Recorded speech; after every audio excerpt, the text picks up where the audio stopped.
Jay, does this week feel any different simply because you're the starter and it's your first game as everybody's starter? Does it feel different to you at all? I mean, I think from a standpoint of that, reason why I might feel a little different because maybe I think it's the game one. I know coming out the gate, going into the season, I'm gonna start game one. I feel like that's the only thing that's different.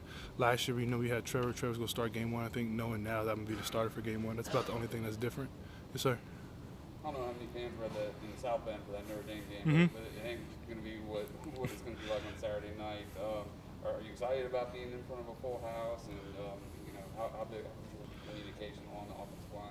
I think it's going to be amazing, yeah. And I think South Bend, I don't know how many people it was there. I think it was only maybe 25,000. I mean, it felt like a lot. I think they had like music pumping in. It was super cool, but I know I'm super excited about going to Charlotte, and I don't know how many people they hold in Charlotte, but I know it's going to be a packed stadium. So it'll be my first time playing in a packed stadium, so it's going to be a real cool experience, and I'm really excited about it, sir. What communication do you think communication on the offensive line? I think we'll be fine. We'll be fine. We practiced it. We practiced work different counts, work different snap cadences and stuff like that. So I think we'll be perfectly fine. Yes, sir. Practice silent count? Yeah, sometimes. Yeah, we practice silent count, everything we do. Yes, sir. Several of your teammates have said this is a lot like a college football playoff kind of. Yes, sir. You're approaching it that way. You might see these guys again. Yeah, no, I know Coach Sweeney's talked about it. He's like, yeah, we might be able to see these guys later down the road. But I feel like, I mean, for me, every single game, whatever game it is, whatever the next game is, so this would be the next game. That's the biggest game of the season for me. So it doesn't matter if we're playing another team. It doesn't really matter who we're playing. So whatever the next game up is the biggest game, I feel like. Data talked about as campus gone on or went on, your fundamentals got better in terms of being cleaner. Can you talk about that maybe specifically what they were talking about? I think just consistency with reads, attention to details. I think just stuff like that, just making the right decision every single play, be able to put the offense in the right position, and make sure I'm doing my job the correct way every single play. I think that's what they're talking about. And when they say trusting your footwork, what exactly do you feel like that? I think that is just making sure my footwork is correct on whatever type of drop I need to take, whatever type of mesh I need to take, that it's all fluent, and I don't have to really think about it, and then I'm really consistent with it.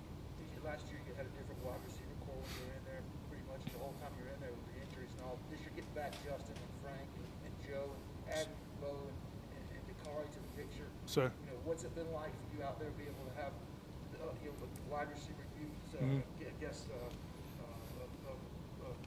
description out there every snap, and what's it been like to have Justin back? I mean, be able to have all the receivers back. I'll talk about all the receivers. I mean, it's a true blessing for me. It makes my job real easy, and I don't got to really worry about the receivers. I know I have so much talent and so much depth in the receiver room that it just makes my job easier. I can just be able to just kind of just close my eyes and just put the ball in their vicinity, and they're gonna make the grab.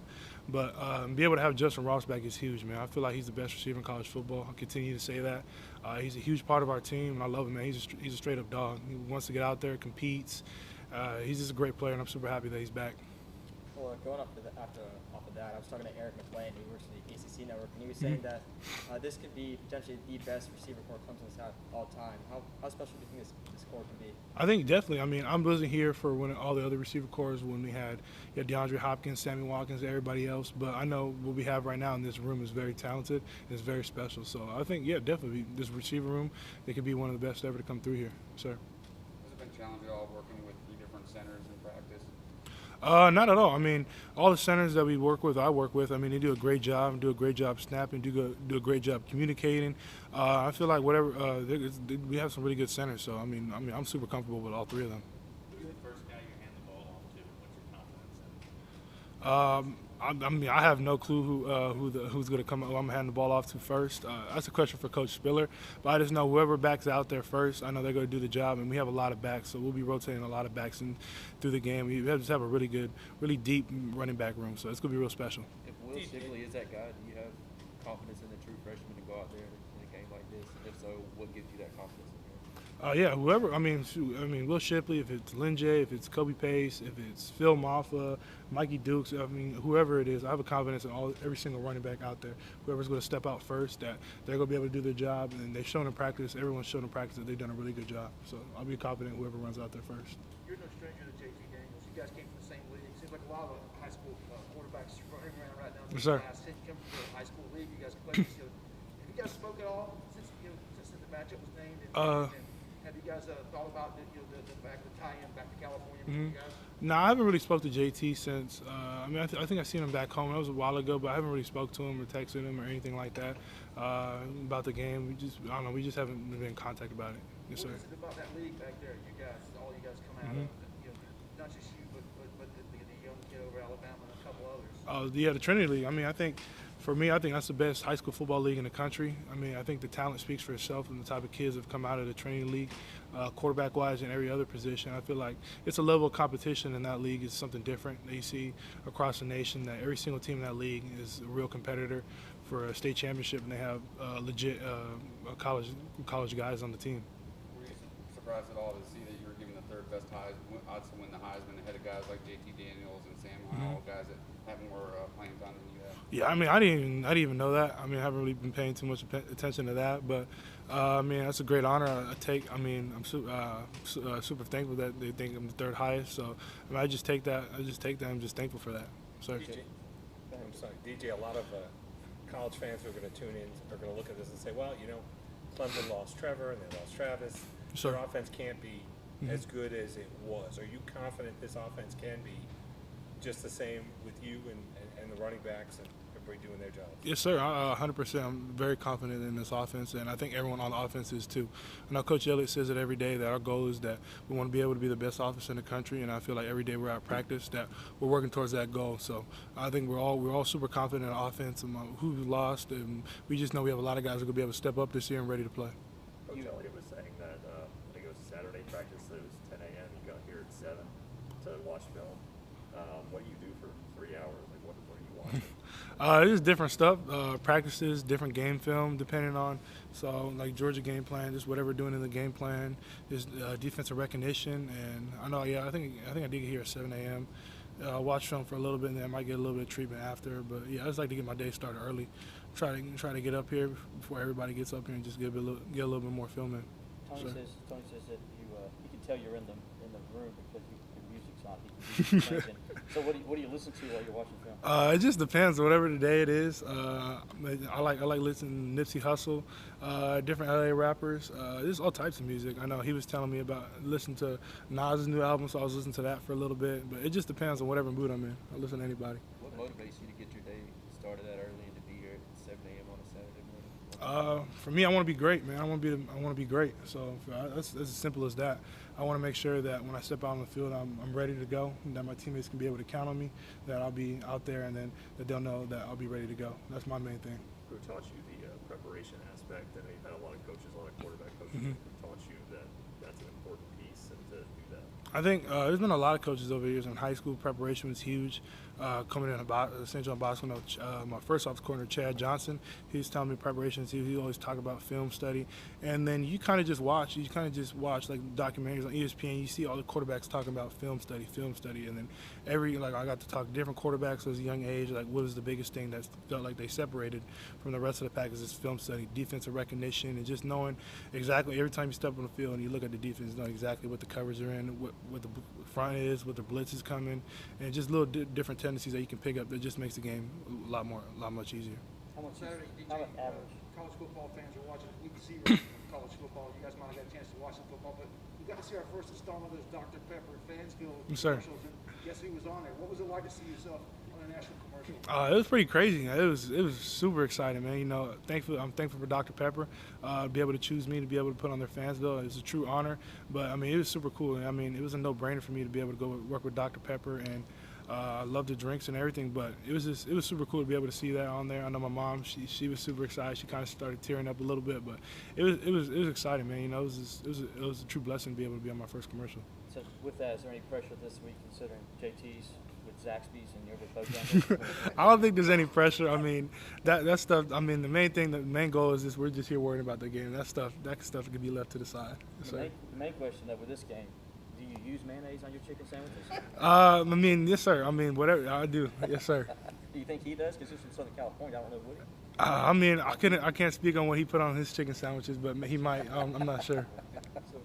So DJ, I have 2 questions. The first is pretty simple one, going back to music. Did you listen to Donda? Did you like it? I have not. I mean, I kind of listened to it a little bit. I mean, I think the first song, I think it was just saying Donda. I think me and Brian were Yeah, talking just about kept it. saying it over It just and said Donda for the first 45 seconds. I thought that was a little. I thought that might have been a little weird, but I know I listen. I think I listened. I was really excited to listen to one song with Roddy Ricch. I think it was Pure Souls. I got to listen to that one for a little bit, but I mean, I haven't really listened to the album yet. Yeah, definitely. My other question was just leading up from the preparation. Obviously, Trevor Lawrence has been able to go to all these big games. Have you been able to speak to him since he's gone to Jacksonville and talk to him about this big Week 1 matchup? Yeah, I haven't reached out to him. I know, reason why, I mean, he has a huge job in front of him. I mean, he's starting quarterback for the Jaguars. I mean, he has a lot on his plate, so I don't want to bother him with different stuff like that. He has a whole he has a whole different life to worry about that. I don't want to ask questions about different stuff like that. I mean, I'm just out there watching from a distance, just watching him doing great. I know he had a great game. I think yesterday versus the Cowboys. I think he went for 11 for 12 for like 132 yards. So that was super cool to see. So I mean, but no, I haven't asked him about anything. DJ, what did you learn from that Notre Dame game? Just the first big time atmosphere, I guess, and your second start, first road start. I think what I learned from that is just that. I mean, it was a super cool environment to be able to play Notre Dame in. I mean, it was a really well team. They were a great team playing against them. I think it's just what I took from that was just that. I mean, I think every play matters. That you need to know. You need to make sure that you're locked in every single play. That in those big games, that one little mistake can lead to a big outcome. So I feel like that's what I took from that. What was that week after the game like for you? And was it hard at all? Like, most times you lose a game, you're right back out there. Has it been hard at all having to wait so long to make another start, get another team? I mean, I haven't really thought about that being like, yeah, that was the last game that I started. I mean, it was just, I haven't really thought about that. I mean, that's a good question. So, I mean, but it's definitely exciting knowing that coming into game 1, I'm going to be starting. So I would feel like, I mean, it's definitely been a built-up excitement since that game that definitely want to get back out there in the field and just be able to start another game. Yes, sir. DJ, you feel like you've watched film of a lot of different guys in the secondary just because UGA did have a lot of turnover and they've maybe been trying out different guys in different positions back there? Yeah, I've been watching film on the secondary, everybody on the defense, and I know they've got a couple good guys coming in. I know, I think the guy from West Virginia, Tyreek Smith, a really good guy. I know DK, I've known him for a while. I mean, he's a really good corner. But they have a lot of good guys there. I know Kylie Ringo, so I mean, it's going to be a really good game. I know they have a really good defense, and it's going to be a very exciting game. Yes, ma'am. What is your relationship like with DK? Have you talked to him since he left?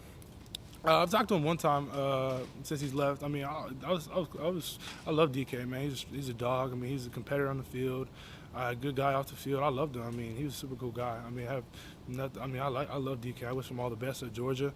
Hope he has a great game, and hope he has a great season this year. DJ, how do you feel about? You must be pretty proud of how this team is taking care of its vaccinations and things like that. They've Yes, reached sir. that threshold. What was the message from coaches? Was that early on? Hey, we need to do this in order to be, in order to play, in order to be out there. I mean, Coach Sweeney, he's done a really good job with that, and I feel like as a team we've done a really good job with that with the vaccination. Coach Sweeney he's done a really good job in informing us about giving information about the vaccine and just giving us all the information that we need to know to make us comfortable for people that they want to. I think the main goal is what he's want to do is just make sure he knows all the players on the team know exactly what's in the vaccination or what's pros and cons and different stuff like that. But I know we've done a really good job of reaching that threshold. I think 85%, and be able to have everyone vaccinated like that. Do you worry at all about maybe the few guys who may not be vaccinated? Do you worry about them putting you guys at risk or not? For me personally, I don't. I know that they're doing the right things. I feel everybody on the team, not just them, everyone on the right team. The team's doing the right things, but following the protocol. If they're vaccinated or not, I know that they're following the right protocols and just being cautious of themselves while in their day-to-day life. So I have all full confidence in everybody. Sir. Talked to Coach Negro and he said this isn't just Georgia Clemson. This is modern day Bosco showdown. For you, what does that mean for you to represent not just Bosco but the IE, Southern California, all the way over here on this kind of a stage? I think it means everything to me. This is what I've always wanted to do. Coming into college, I want to be able to play games on a huge stage like this. And coming from high school, playing on a big stage, that I didn't want to go to a drop off and be able to not play in these big games like I did in high school. So, being a kid coming from the Inland Empire, playing at Bosco, be able to play on College Game Day versus Georgia is a huge accomplishment. And I'm super happy to be able to be in this situation. Do you think it's kind of a chance for you to get some redemption, considering you got the first two in the playoffs there? I guess so, but I haven't really thought about that. I mean, that's stuff's in high school. That stuff's in the past, so I haven't really thought about that. But I'm just worried about this game. Just worried about game 1, sir. Sorry to go back to Notre Dame one more time, but were there any mixed emotions with that game where you played so well, but the team didn't get the win. Like you said, all these records and everything. Did you have any mixed emotions after? What was your thoughts? I mean, the only thing that matters to me, it doesn't matter how many yards to throw for or how well I played. That is just as long as we win the game. That's the main thing. That's all I want to do. And then I know we lost the game. I know we played a great game, but I mean, yeah, it was definitely tough. You don't want to lose a game ever for me. And I think that was probably the only thing. I just wish that we would have came out with a W. Sir. Like going back to high school, obviously Bo Collins is coming here. He played the same high school as you, going to be a true freshman. How good do you think that connection can be this season? I think it'd be really good, man. I mean, me and Bo, we have a chemistry from high school growing up. I mean, I've thrown to him for 3 years already, so I've known him for a while. And I mean, it's gonna be great, man. I'm really comfortable with Bo, comfortable with a lot of other receivers too, along with Bo. But I mean, we just had that chemistry since high school, so yes, sir. Yeah, I think when I talked to you in Charlotte, you had said that coaches were kind of getting Shipley's feet wet in the run game and just kind of asking him about that. Have you seen them increase his load in the passing game and just kind of as a threat as a receiver since then? I think so, yeah. I mean, for Shipley, I mean, he can do it all. He's a back that can be able to run the ball in between the tackles, run outside the tackles. Guy can catch it, can line him up at receiver. I mean, he has a lot of special talents. I mean, he's just a really good back overall. I mean, he can do a lot of things, kind of like Alvin Kamara. Compare him to like Alvin Kamara, where he can get in the pass game, get in the run game, and do a lot of different things. And I think he's a real special player. What's the biggest challenge with this Georgia defense you guys going to face on Saturday night? I think the biggest challenge I would say is just for us. I know we talk about the offense just playing our game. I wouldn't say is that Georgia has an amazing defense. They have great players inside with their D tackles, linebackers, corners, D ends. But I know we talk about every single week is that we just don't want to be able to beat ourselves. So I feel like we come in every single day is that we're just preparing for Clemson and just want to be able to just play our game out there. Have anything for DJ from Zoom? Hey DJ, this is Tyrese with Clemson Sports Talk. Coach Sweeney has been has had compliments, about the walk-on receivers. Are there any specific walk-on receivers that you have confidence in or that have impressed you? I think there's a lot. I mean, there's been a lot of walk-on receivers that have been really good this fall camp. I mean, I don't know if Max May's on scholarship. I don't know if Coach Sweeney's put him on scholarship, but I know he was a walk-on. But I know he had a really amazing fall camp. I mean, he practiced really well. He made some big-time plays in team, 7-on. I mean, he's had a really good fall camp. I feel like he's had his best camp of his career here at Clemson. So I think that might have been one he was talking about. All right, with that, we'll wrap DJ up. Thank you very much. Sir, thank you, guys.